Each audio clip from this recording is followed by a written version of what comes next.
Welcome to Hudson Institute. I'm Ken Weinstein, the Walter P. Stern Distinguished Fellow at Hudson. Today's event is India and the Future of the Free and Open Indo-Pacific. India's stance on Russia's invasion of Ukraine has led some to question the trajectory of India's grand strategy. So the question before us today is India more likely to align closely with its Quad partners, primarily Japan and the United States, or is it more likely over time to become a third pole in international affairs, independent of both China and the United States? We're honored today to welcome a man who is an extraordinarily keen observer of international affairs, the Honorable Shigeru Kitamura, who is the former Secretary General of Japan's National Security Secretariat.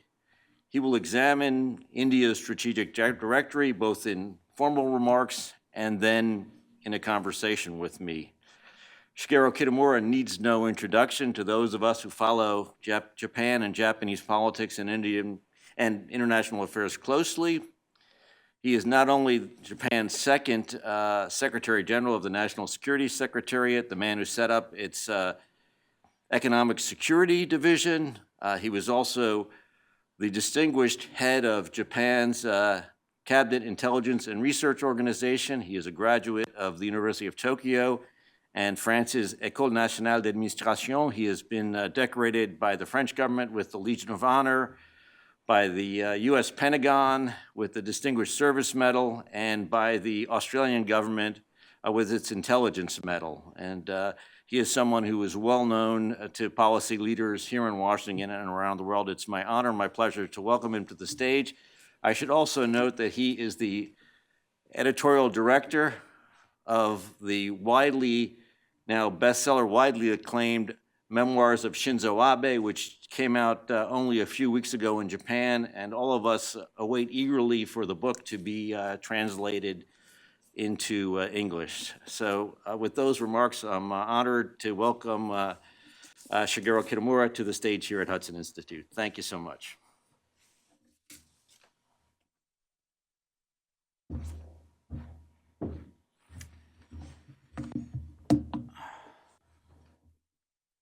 Thank you very much, Dr. Ken Weinstein. Today's subject is India, especially related to the free and open Indo-Pacific. First of all, I appreciate very much your introduction about the memoir of the former Prime Minister Abe. I was in charge of the editorial supervisor. In this book, we can listen to the candid talk of the former Prime Minister about various issues, especially internal political issues and free and open Indo-Pacific. I hope this book will be translated in English and will be read by global population. First of all, I'd like to talk about the general situation of the world affairs concerning India. The US-China competition is a long-running structural trend. It's a struggle for political, economic, technological, and military supremacy between a traditional hegemonic power and a new superpower that has repeated itself in the history. Although there are areas of healthy competition and cooperation in the bilateral relationship, both sides face domestic public opinion that tends to provoke a confrontation leading not only to tariff and other trade restrictions, but also to critical technology and supply chain fragmentation, which means partial decoupling. However, the US and China are highly dependent on each other in business, and their economic relationship is solid, unlike that of the US and the Soviet Union during the Cold War, when trade was practically zero. Although there is no guarantee that decision will occur based only on economic rationality, both sides are keenly aware of the enormous cost of complete decoupling. Full decoupling would lead to significant domestic shortage and inflation on both sides, which would put considerable downward pressure on consumer spending and business activity. So, the political costs of the decision would be high. India, ASEAN, the Middle East, and other countries are growing in power due to their abundance of human and natural resources and sustained economic growth. These countries and regions are increasing their presence in the global south, which does not belong to the US, Europe, Japan, nor China, democracy or authoritarians. While both the US and Chinese camps seek to capture the third pole, these countries and regions are pursuing equidistant and omnidirectional diplomacy, as evidenced by their stance on UN resolutions and participation in economic sanction frameworks. They seek financial benefits and diplomatic independence, a preference for either the US or China may make it difficult to do business in so-called neutral regions. Based on the free and open Indo-Pacific concept, Japan aims to secure a rule-based international order and free trade. Third-party countries are sure to increase their national strengths and attractiveness as markets backed by abundant populations. ASEAN in particular already has strong economic ties with the Japanese economy and business. Still, India, in particular, will become a more significant player because of its future growth potential. While historic background vary, each country is not beholden to the US nor China, with whom it has a deep rivalry, but is generally oriented toward balanced diplomacy to secure diplomatic independence and economic benefits.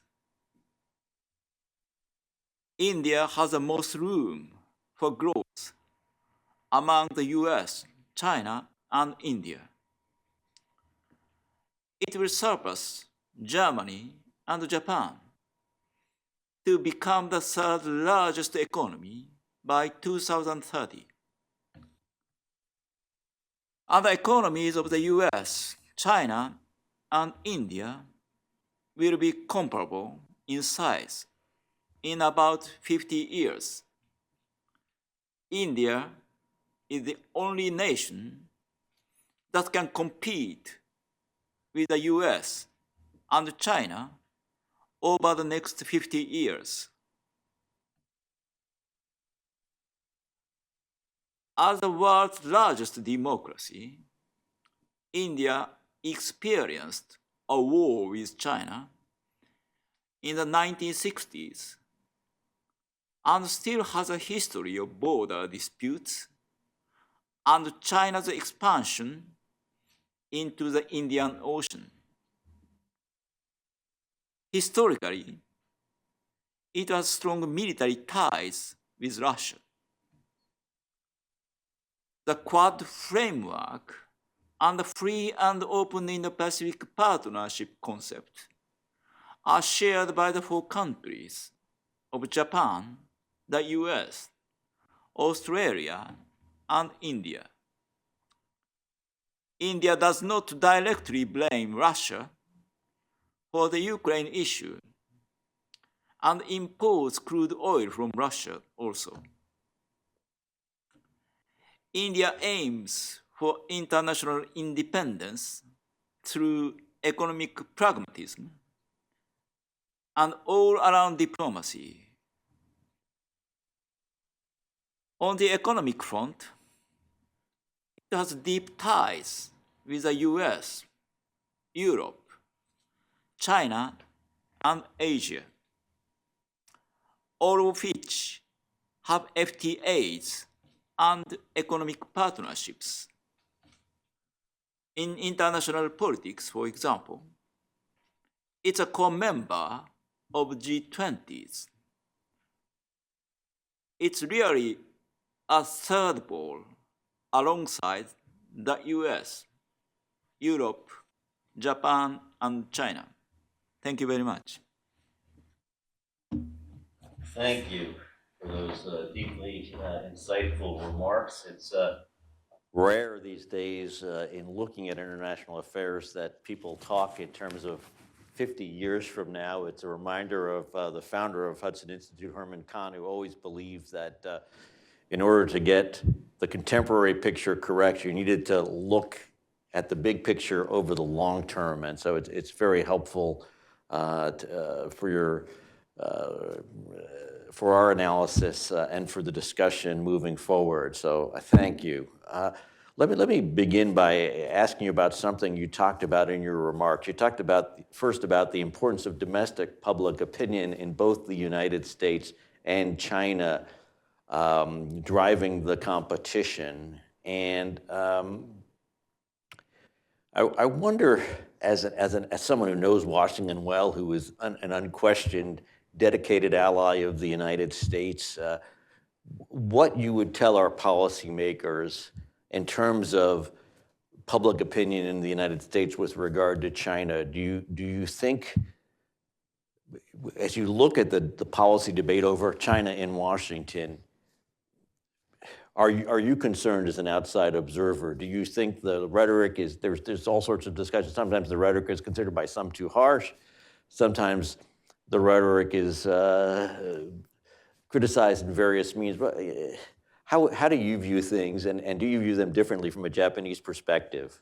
The description in my remarks is the observation over the actual situation of both countries.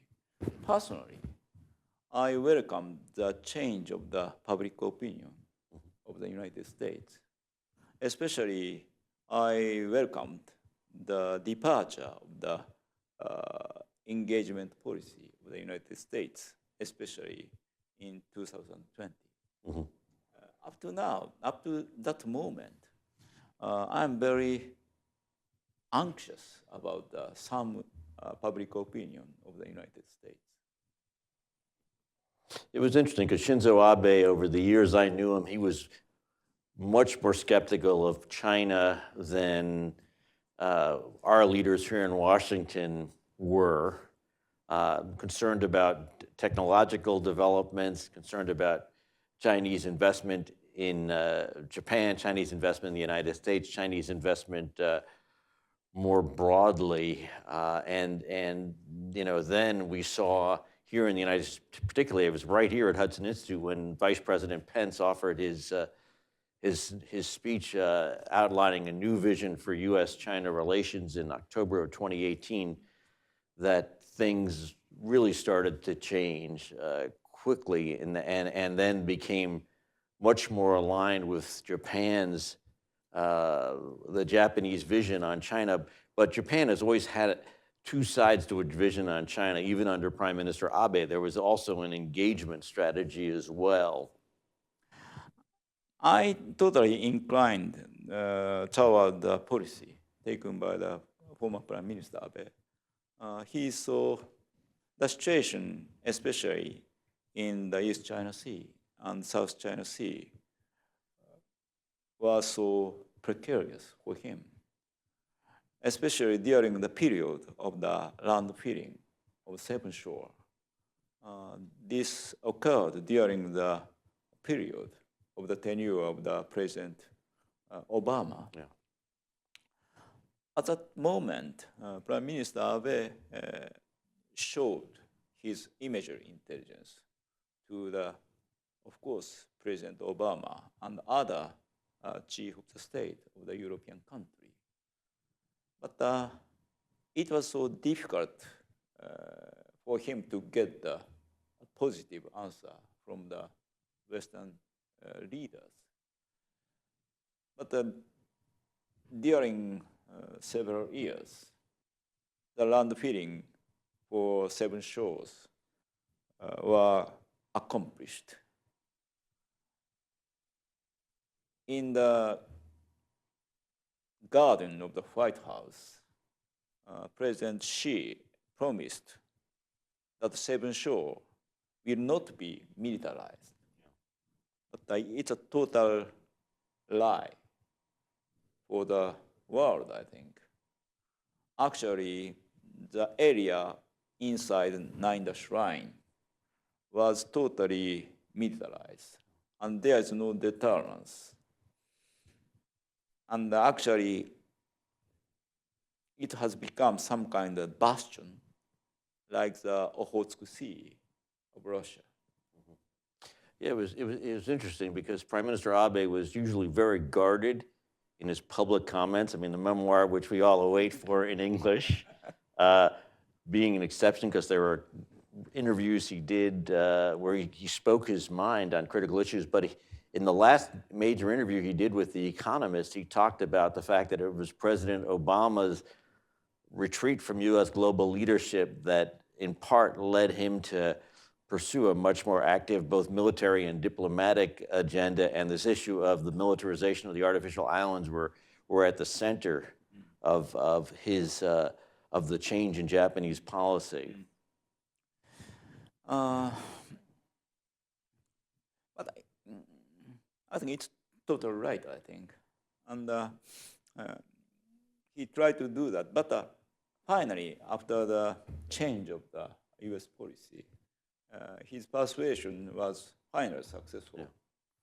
After his, the end of his tenure, he must be satisfied with the actual situation, I think. Yeah, look, it was very clear to those of us watching from Washington that Prime Minister Abe was the leader of the free world in that period. There was all this talk in major publications about Chancellor Merkel of Germany being the leader of the free world, but we see her vision now in ashes with the failure of, with the havoc that Nord Stream 2 wreaked, the destruction of Ukraine, the war that followed, and whereas Prime Minister Abe's vision of the free and open Indo-Pacific being adopted by the United States, being adopted by Australia, increasingly being adopted by, adopted by Great Britain, adopted by Germany, adopted by the European Union, and it is a vision that has really come to the fore, and also the vision he had, which he took from his grandfather, of the closer ties to India in particular. And the India case, as you note, presents some challenges. India is both the chair of the G20, but is hosting the G20 this year. Japan is hosting the G7. At the G20, we saw the presence of Foreign Minister Lavrov, who was also took part in the Raisina dialogue that the India Foreign Ministry holds. And then we're also seeing India is going to host the Shanghai Cooperation Organization, which includes both Russia and China.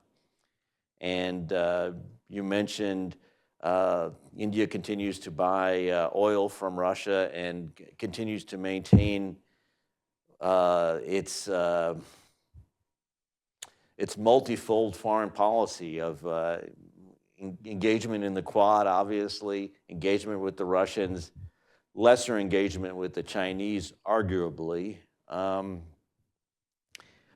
But as you look at India's reaction to Russia's invasion of Ukraine, were you surprised at all? What's your sense about what that tells us about deeper trends in India's foreign policy?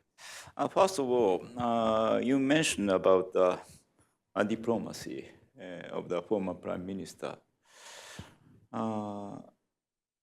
Actually, the Prime Minister Kishida promised to increase the military expenditure considerably, and it was welcomed by the US government. Maybe he is seeking for the 2% for the GDP. In considering actual surrounding situation, it's rational and it's good.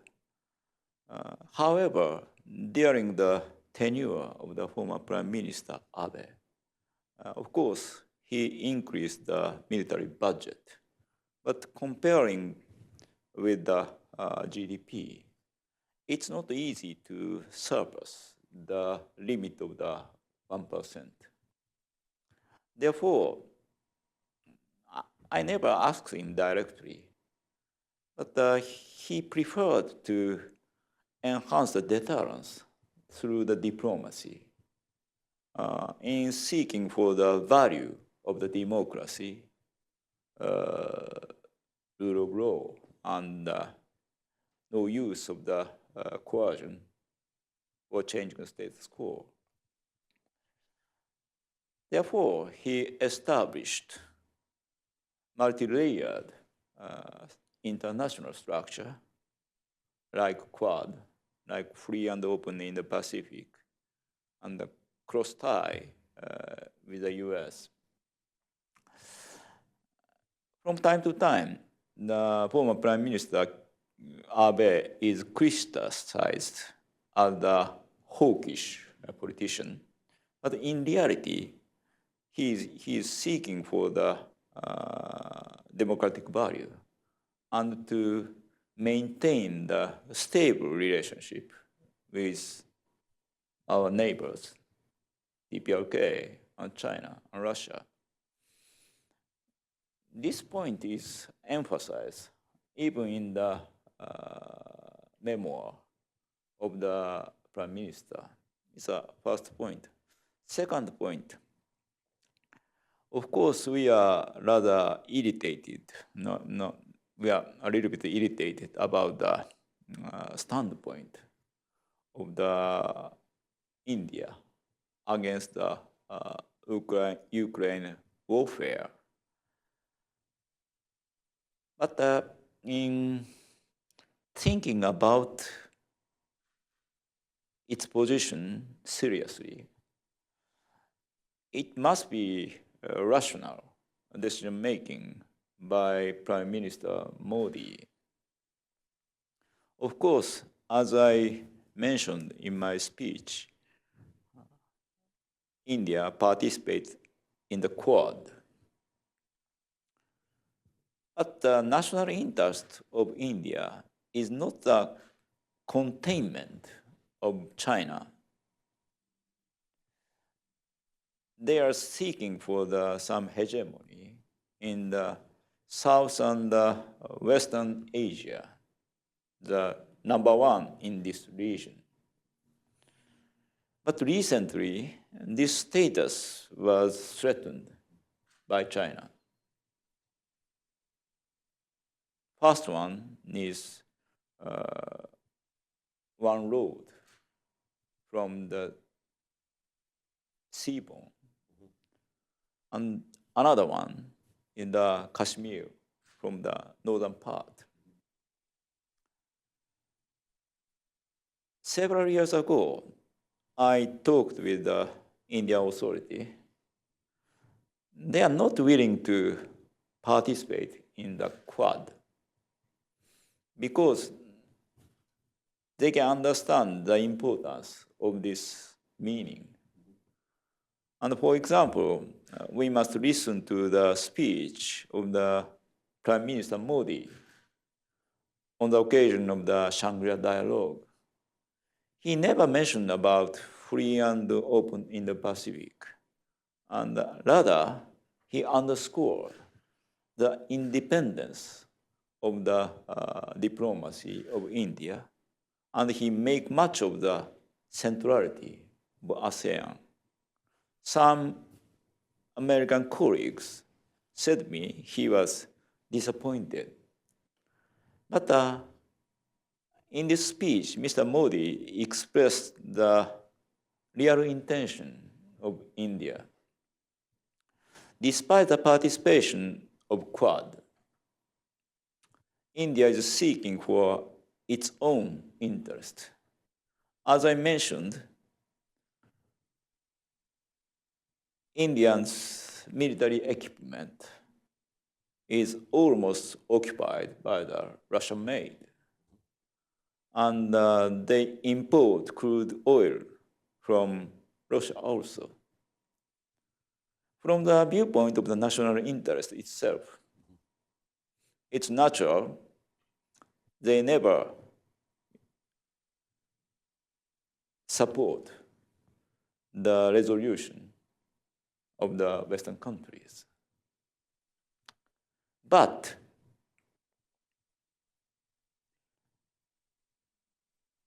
India is also underscoring the security aspect with the US and Japan and Australia.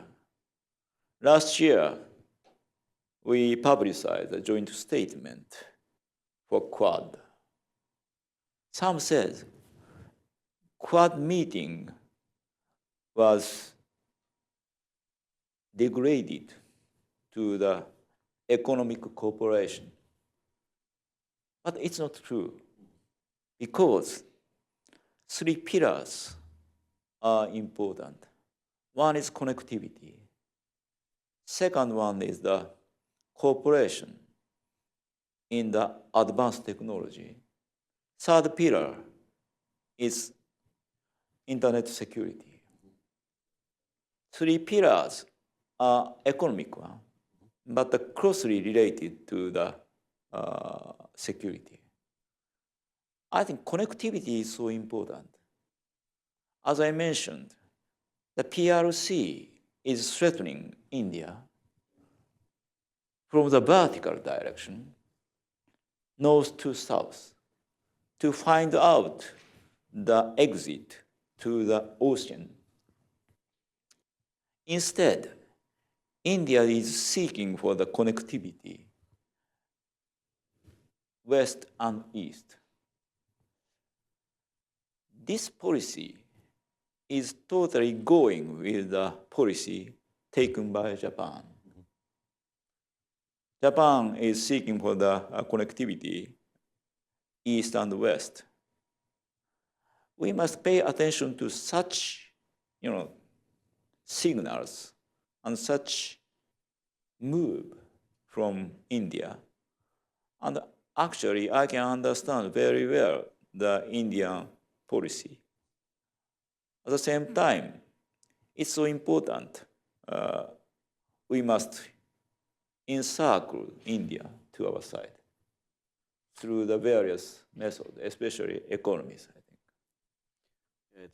Because when you think of encirclement of India, normally you think of the Chinese with their ties to Myanmar, Sri Lanka, Pakistan. That's right. As sort of seeking, in a sense, to encircle India. And in India also has sought in different ways to begin to think through the infrastructure challenge in Southeast Asia. There's talk of building this rail line from Ho Chi Minh City and Jakarta to India as well to begin to challenge the Belt and Road possibility. But I guess I have a couple of questions based on what you're saying. I'm wondering, first of all, if you have a sense as you look at the, and obviously the concept of the free and open Indo-Pacific varies even between the United States and Japan, the United States and Australia, Australia and Japan, let alone India, which has the most inclusive and broadest sort of concept of the Indo-Pacific geographically as well as geopolitically. I wonder if would you say that the Japanese vision of the Indo-Pacific is in some sense closer to the Indian vision of the Indo-Pacific, or would the because one might argue that the United States' vision of the free and open Indo-Pacific and India's is probably the one that varies the most, or do you not see that that balance, or is there a role that Japan can play that the United States cannot play in terms of trying to bring India closer in? I think, the sphere of India and the sphere of the free and open India, free and Indo-Pacific, doesn't overlap. Yeah. It's true. But what is important is we can take advantage of the common interest, which are sought by Indian government and which are sought by ourselves, I think. We're starting to see, obviously, this deeper economic engagement with India, as you pointed out. Even Foxconn is now moving manufacturing of iPhones increasingly to India. There have been obviously technological challenges with that. I'm wondering, in your sort of industrial security, economic security hat that you have, do you talked about India, you talked about the importance of with the Quad of connectivity and cybersecurity and like. Do you see how trustworthy a security partner do you see India in how? I mean, clearly the United States, Japan, and Australia, we are incredibly tight partners in terms of intelligence sharing, in terms of cybersecurity, which so much progress was made under your tenure, both at CIRO and at the National Security Secretariat, and on economic security. And I'm wondering where you see India standing. First of all, today also I talked with my US colleagues. You mentioned about manufacturing the iPhone in India. I mentioned about the potentiality of India for the economy. But there are several challenges also. For example, there are some challenges stemming from the bureaucracy. Some challenges stemming from the social problems also. Some segment of the local issue also. Maybe in establishing the total cooperation, India must overcome such kind of challenges also. But in anyhow, we must pay attention to the positive element of India. Of course, there are lots of things to do, and but personally, I like to bet the potentiality and the future of India, and I'd like to pay attention to the biggest democratic country of the world. That's also a positive element of India, I think. And India is also going to become the biggest country in the world just in next month, I think, is when it surpasses China in terms of its population. One of the interesting things this year at Davos to see was that the Chinese were not nearly as present as they used to be, and the Indians really were the superstars at Davos. And India has this potential to rise as the kind of third whole of international affairs with the United States and China, one wonders, where the Europeans will come out. That the Europeans are in a sense often critical of the United States for obviously both dependent on the United States, but also highly critical of us in different ways. And I wonder whether you think India the appeal of India in Europe, you've obviously spent a lot of time in France and know Europe well from your broad government experience. Do you see India as exerting a kind of soft power diplomacy in Europe, as well as in addition to its ability to attract the global South, as you mentioned in your remarks? I think the evaluation and appreciation has always two sides. And India of Quad and India of Global South. I think that's the same India, but the viewpoint is different. But as I said, we must cooperate with India in considering the positive element for the cooperation and to some extent the alliance, I think. And in terms of the global South, Japan's role, what should Japan be doing now that it's not doing in terms of greater cooperation with the global South? I think the role of Japan is so important because among G7, Japan is the only country which can bridge the ASEAN country and Western countries. And we have the special relationship with India. And we started for a long time the TCAT with African country. Happily, based on our constitution, peaceful constitution, reputation of the international community is rather good, and there is no history of the colonialism in Africa and Arab countries.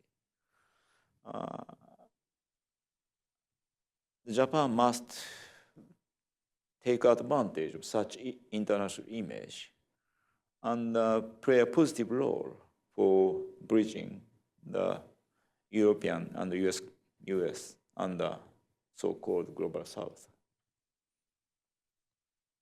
It was always a big part of Prime Minister Abe's diplomacy. In fact, he announced the free and open Indo-Pacific at in Africa at the TCAD summit in summer of 2016, and it very much had his eyes on the Indian Ocean countries in Africa, Kenya in particular, as central to his vision of the free and open Indo-Pacific. And China's behavior in Africa, while seemingly omnipresent, has also brought some irritation.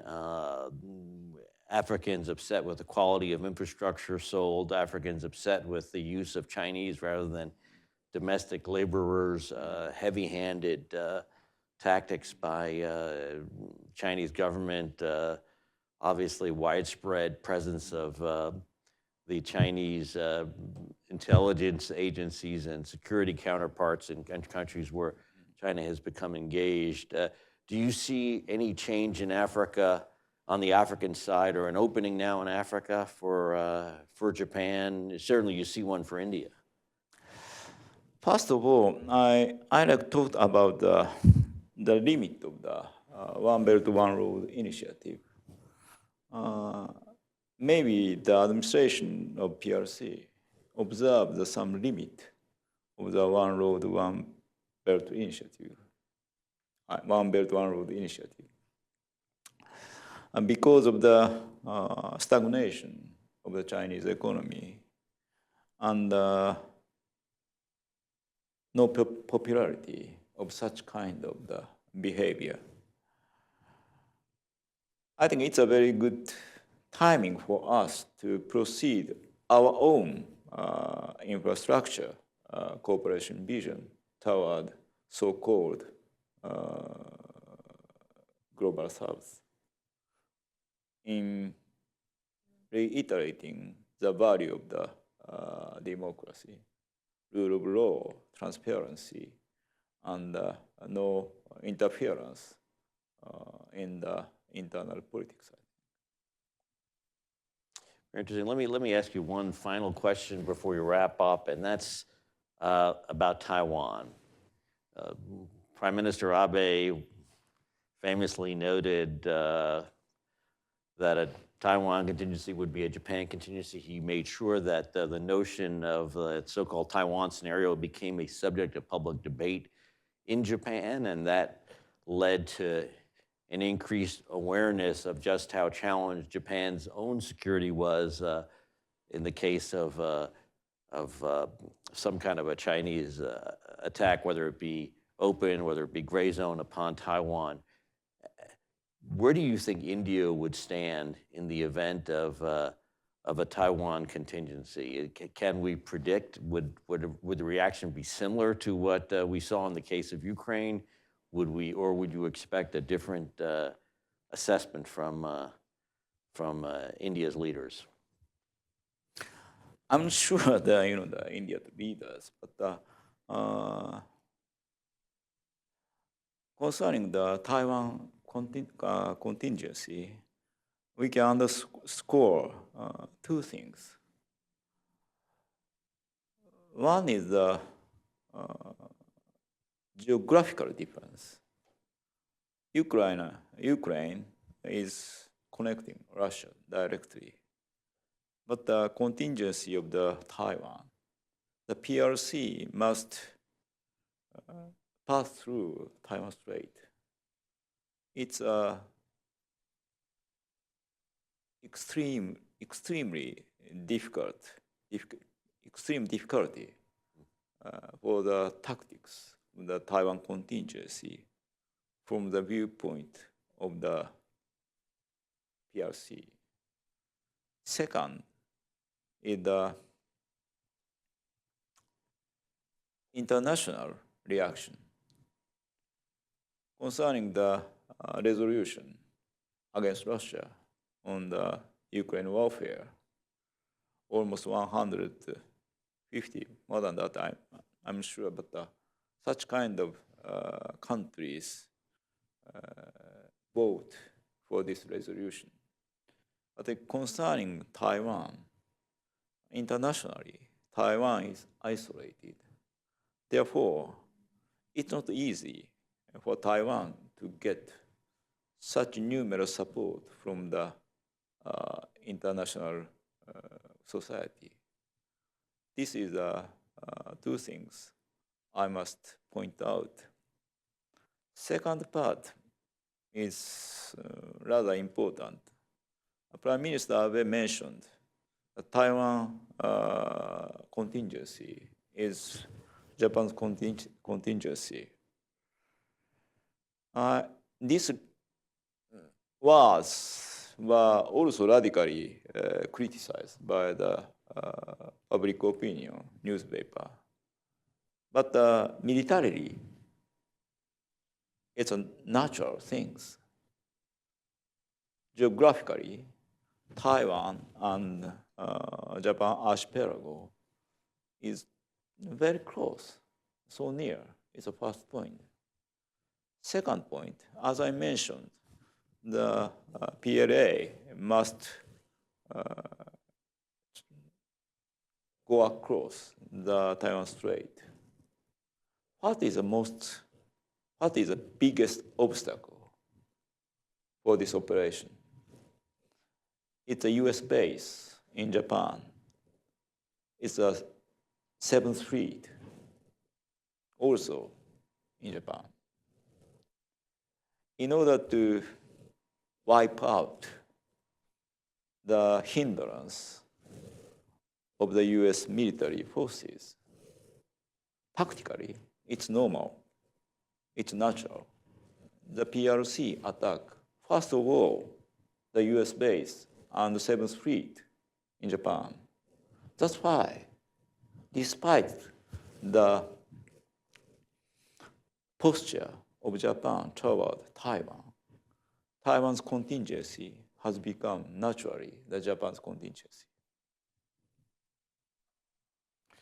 Well, thank you very much. This is, I know I've learned a lot. This has been, your insights are always extraordinary, and we can see why Prime Minister Abe, why Prime Minister Suga, and many others over many years have relied upon your advice in Japan and abroad. Just want to thank you, Shigeru Kitamura, for being with us. Honored to have you with us. And Thank you very much. Thank you for sharing your insights. Thank you very much.